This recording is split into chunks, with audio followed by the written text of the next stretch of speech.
In an era of relentless conflict, where the ambitions of powerful warlords carved Japan into a bloody tapestry of warring states, one man's story began not with a sword, but with a lesson in patience.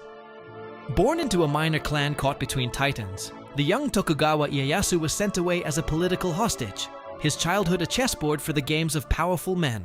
Surrounded by the constant threat of betrayal and the distant drums of war, he learned to observe, to wait, and to survive. Within the imposing walls of castles that were both his home and his prison, he cultivated a mind as sharp as any blade, understanding that true power was not merely won on the battlefield, but forged in the quiet crucible of strategic endurance.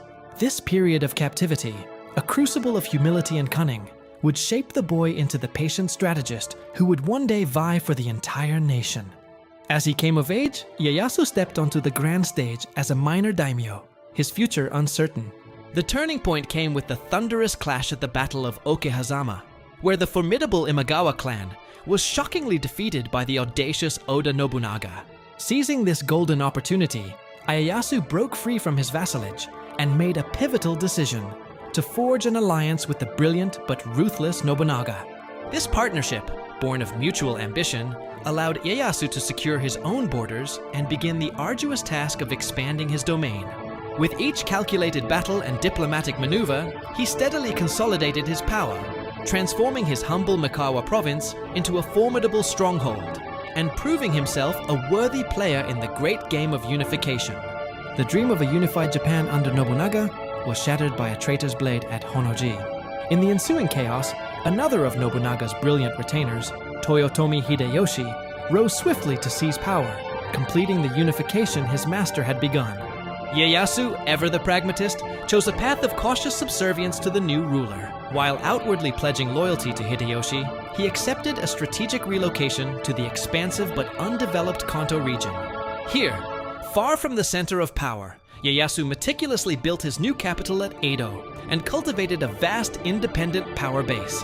He played the long game, patiently strengthening his armies and administration, all while waiting in the shadow of the great unifier for his own moment to arrive. That moment came with Hideyoshi's death, which left a power vacuum and a council of regents vying for control. The tensions finally erupted, splitting the country's loyalties and leading all of Japan's armies to a foggy field in central Japan, Sekigahara. In what would become the largest and most decisive samurai battle in history, vast forces converged in a monumental struggle for the nation's future. With masterful strategy, political maneuvering, and a bit of battlefield betrayal, Ieyasu directed his eastern army. As the tide of battle turned, his forces achieved a crushing victory, effectively ending the Sengoku period's century of civil war and placing the destiny of Japan firmly in his hands. With all rivals vanquished, Tokugawa Ieyasu was appointed shogun by the emperor, establishing a new military government that would rule from his burgeoning city of Edo. This was the dawn of the Tokugawa Shogunate, a dynasty he meticulously designed to ensure stability and prevent the return of war. His legacy was not just one of conquest, but of lasting peace. He implemented policies that controlled the daimyo, promoted internal trade, and fostered a new era of cultural and economic prosperity. The final scenes of his life were not of battle, but of a peaceful, thriving nation.